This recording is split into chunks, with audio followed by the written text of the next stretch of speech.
looked at your own reflection in a mirror and wondered, who is truly looking back?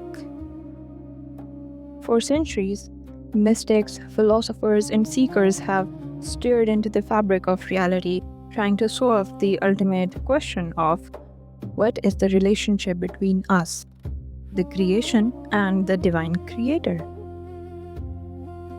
Is there a grand division between the two, or are we part of something far deeper? To answer this, we must journey into the heart of Islamic mysticism, to the teachings of one of the most history's greatest enigmatic spiritual masters, Ibn Arabi, known to many as the greatest master. He left behind a legacy of ideas so profound, yet so paradoxical, that they altered the course of spiritual history forever.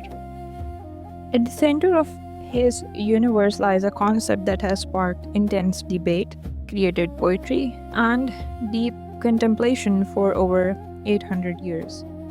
It is known as the concept of Wujood, or the Oneness of Being. But what does it truly mean? So today, we step beyond the surface of everyday reality to explore the three pillars of his mystical doctrine and the ultimate destination of the human soul. Before we dive into the core, we must understand a strange truth. Ibn Arabi himself never actually used the term Wahdatul Wujood in his major books. It was actually popularized later by his fiercest critic, known to the world as Ibn Taymiyyah, who used it as a label to attack what he believed was a dangerous idea. Ibn Arabi's own description were far more subtle, poetic, and beautifully confusing. He used the phrase huwa, la huwa, which translates into he, not he. Think about that for a moment. He, not he. It means that when you look at the universe, you're seeing God's presence openly displayed, yet at the same time, God is completely beyond, above, and independent of anything you can ever see or imagine. He is near, yet infinitely distant. He is present in all things, yet untouched by them.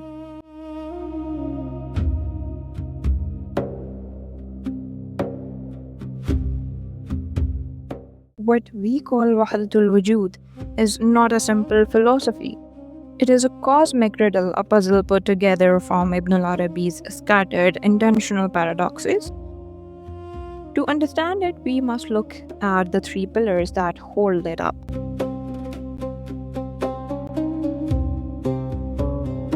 The first pillar is the idea that existence itself is a singular reality. Ibn Arabi tells us there are two ways to look at existence. The first is Wujoodul Mutlaq, or the absolute unconditional being. This belongs to God alone.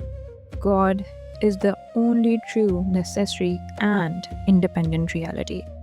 Listen to how Ibn Arabi described this in his masterpiece, the Fususul Hikam.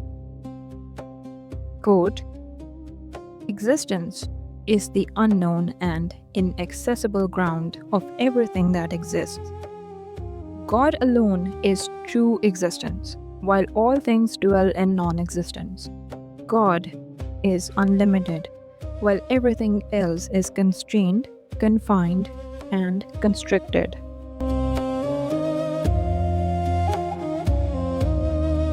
The second way is Wujood al-Izafi, or the relative existence. This is the world we live in. It belongs to creation. Ibn Arabi is not saying that the world is a total illusion or a dream that doesn't exist. It does exist, but its existence is borrowed. We do not have life or being inside ourselves naturally. We receive it moment by moment from the divine source. To explain this, the master gives us a beautiful image. Imagine the universe as an unpolished, dark metal mirror. By itself, it has no light. It is dark and empty. But when you shine a bright light upon it, the mirror reflects the light. The reflection is real, you can see it, but the light never belonged to the mirror. The light belongs entirely to the sun or the source of light. So this is a sharp line that separates Ibn Arabi from simple pantheism. Pantheism says the universe is God. Ibn Arabi says no, the universe is not God, but the universe has absolutely no existence without God's life animating it.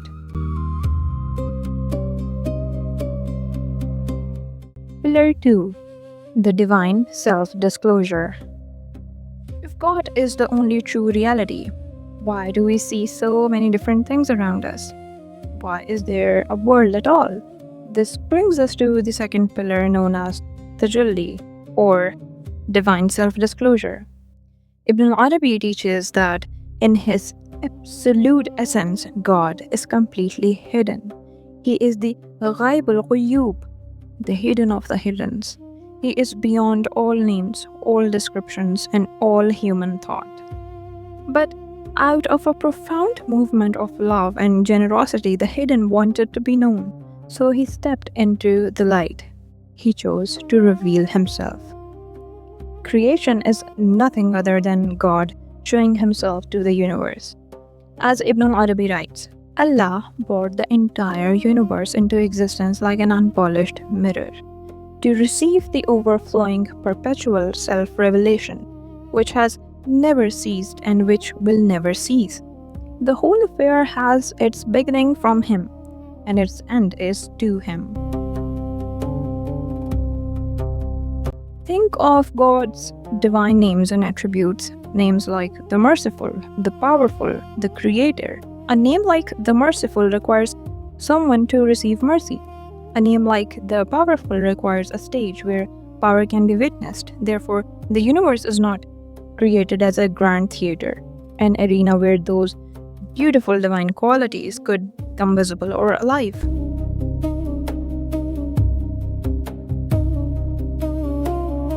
Every rock, every tree, every star, and every breath you take is a soldier in this divine army of existence, expressing a different quality of the divine. To exist, even as a grain of sand, is to sing the praises of the one who gave you being. Pillar 3. The prism of the many. The third pillar is Taiyun, which means relative determination. It is the process by which the one undivided reality becomes the many different distinct things. Think of pure white light. It is one simple thing, but when the white light passes through a glass prism, it splits into beautiful spectrum of red, green, blue, and gold. Each color is real, each color is distinct, but none breaks or divides the original light. Without the white light, the colors vanishes.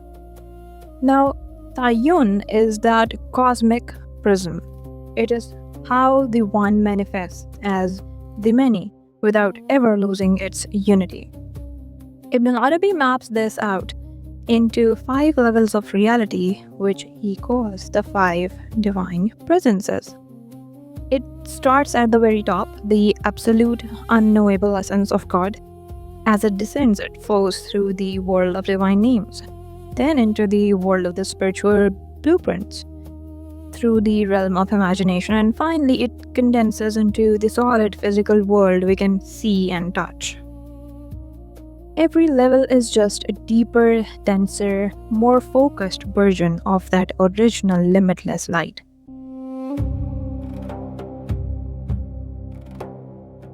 And according to mystics, the spiritual journey of a human being is simply reversing this path, walking up to the physical world and traveling back up the spectrum of light towards the original unity.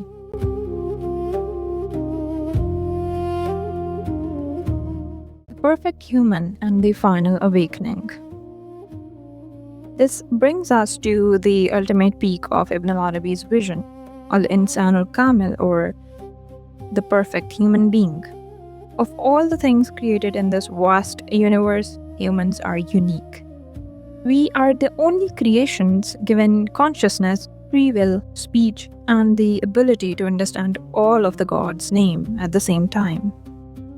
Animals reflect certain attributes, stars reflect others, but the human being is the complete mirror. We are the mirror in which the divine looks to see his own reflection perfectly. The entire spiritual path of Sufism is nothing more than cleaning this mirror. It is a progressive lifting of the veil. When a seeker travels deep enough into their own heart, a profound shift happens.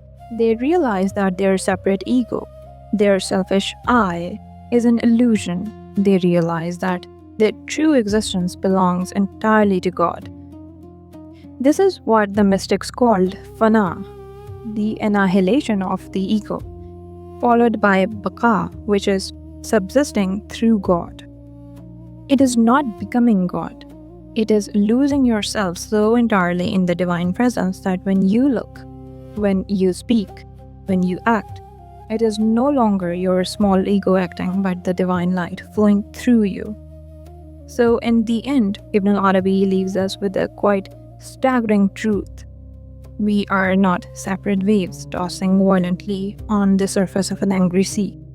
We are, and have always been, the ocean itself discovering its own depth.